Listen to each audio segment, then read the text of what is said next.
Baik,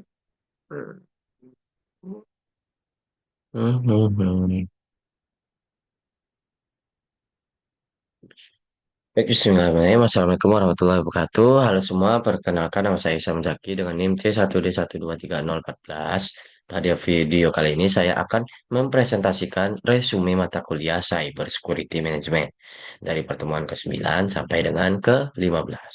Mata kuliah ini diampuh oleh Bapak dosen kita, Pak Bambang Purnomo SEMM. Eh, nah, terima kasih kepada Bapak. Oke, langsung saja kita ke proses presentasi. Nah, berikut adalah tugas UAS ya, pengganti UAS. Oke, pertemuan ke-9. Pertemuan ke-9. Pentingnya Cyber Security Management.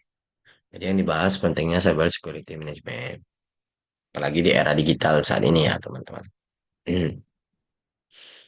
Nah, pada pertemuan ke-9 dibahas mengenai pentingnya manajemen keamanan cyber di era digital.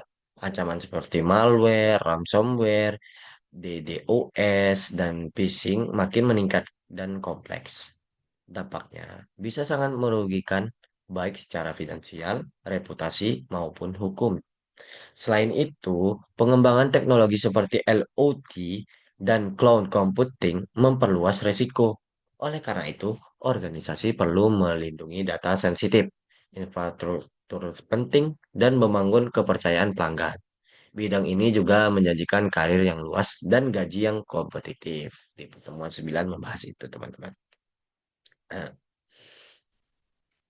lalu next mata kuliah. Pertemuan ke-10 membahas tentang business continue dan data center recovery. Dijelaskan di pertemuan 11. Topik dibahas bersamaan dengan disaster recovery dan pentingnya perlindungan data. Nah, di sini. Di pertemuan 10, di pertemuan 11. Pertemuan 11, data center recovery dan dasar proteksi cyber. Pentingnya disaster recovery dalam jaga kelangsungan layanan TI, resiko ancaman terhadap prinsip CIA, confidentiality, integrity, availability. Contohnya tools proteksi, two-factor authentication, password management, antivirus firewall, update berkala, no phishing awareness, DNS security, dan enkripsi. Hmm.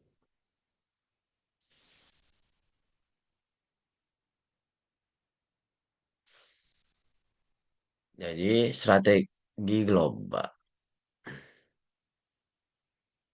Tadi di pertemuan 10 dan 11, bisnis continue dan data center recovery.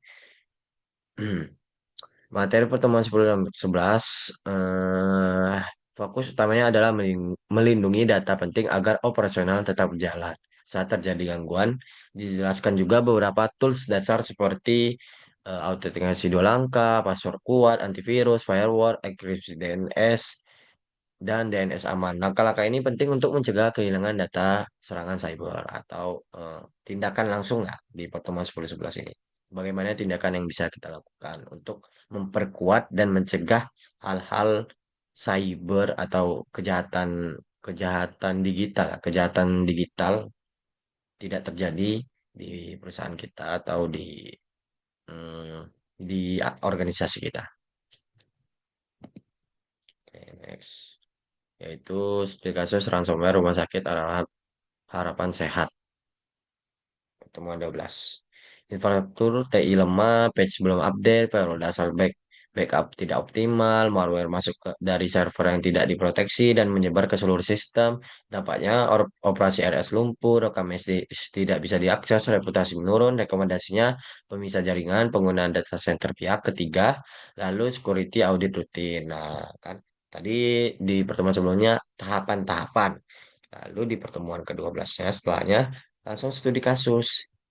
Nah, ini akibat karena tidak eh, kurangnya optimal dalam menjaga enkripsi ya, dalam menjaga keamanan cyber digital perusahaan. Kali ini di rumah sakit.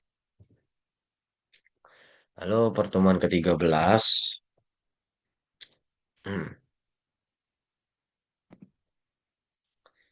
Yaitu risiko dan sistem keamanan. Pertemuan ini membahas tentang risiko dan keamanan cyber. Risiko dapat berasal dari bencana, keuangan, operasional, sistem keamanan harus menjaga prinsip CEA, Confidentiality, Integrity, dan Availability. Kegagalan melindungi informasi dapat menyebabkan data bocor, rusak, tidak tersedia, atau valid. Hmm. Hazard risk, financial risk, strategi risk, operational risk, kerugian keamanan, hilangnya kerahasiaan, integritas, ketersediaan, dan autentikasi. Lalu pertemuan ke-14 dan ke-15, krisis keamanan digital nasional.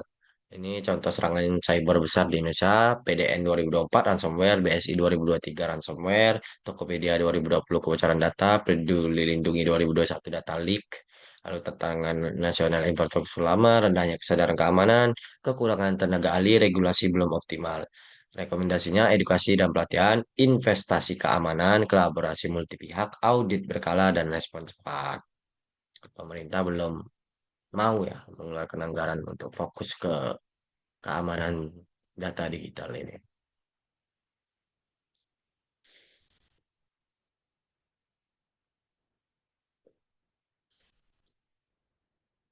Nah, kesimpulannya, manajemen keamanan cyber sangat penting untuk menghadapi ancaman digital yang makin berkembang. Organisasi perlu menerapkan sistem yang kuat, memiliki rencana pemulihan, dan membangun budaya sadar keamanan. Organisasi, perusahaan, CV, segala macam yang sistemnya digital, bahkan kita pribadi pun mesti sebenarnya menerapkan cyber security ini. Semua pihak, baik pemerintah swasta maupun individu, harus turut serta dalam membangun ketahanan cyber. Ini di sini kesimpulannya, cyber security management sangat penting untuk melindungi data sistem dan infrastruktur digital dari ancaman cyber yang semakin kompleks dan canggih. Organisasi perlu memiliki strategi keamanan menyeluruh mulai dari pencegahan, deteksi hingga pemulihan recovery. Studi kasus nyata menunjukkan bahwa kelemahan kecil dalam sistem dapat menyebabkan dampak besar seperti kerugian finansial, lumpuhnya operasional dan hilangnya kepercayaan publik. Tantangan keamanan di Indonesia membutuhkan kolaborasi multi pihak, peningkatan kesadaran, serta penguatan regulasi dan teknologi. Keamanan cyber bukan sekedar kebutuhan teknis, melainkan investasi jangka panjang untuk keberlanjutan dan daya saing digital organisasi dan bangsa. Itu saja penyampaian saya. Mohon maaf bila ada salah kata. Saya kira wassalamualaikum warahmatullahi wabarakatuh.